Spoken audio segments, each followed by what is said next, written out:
It's like, okay, I'm gonna do a private lesson. Specifically wanted to see Hickson scissor sweep, like I've heard about. How does that work?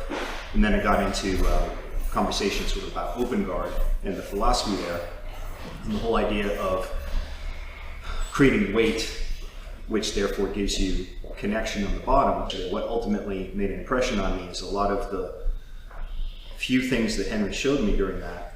He showed me the scissor sweep, but then a few of the movements were the same movements I learned very early in my jiu-jitsu career, but they felt completely different, as is often the case with that paradigm.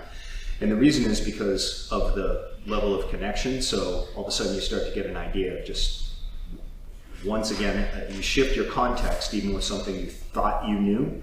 You knew the movements, but you didn't really understand the deeper levels of applying the movements. And then all of a sudden, sort of like, okay, well, I don't need something else to solve some of these problems. I just need that, but done at a greater level.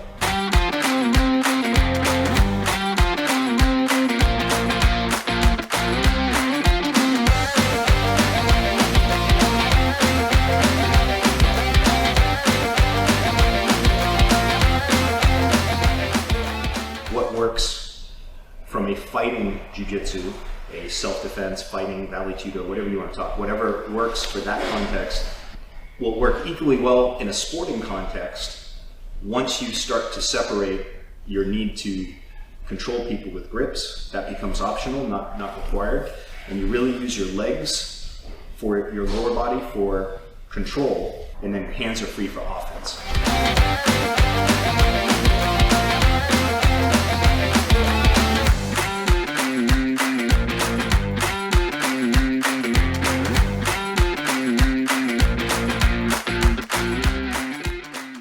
I wanted to extrapolate those few things that I learned in that lesson out into my entire guard game, bring it into a curriculum, first for myself, then to be able to disseminate it to everybody. And that led me to do a series of seminars like this. They're all basically fundamentals of open guard, heavy on retention, but also showing people where you can have your hands free for attacking.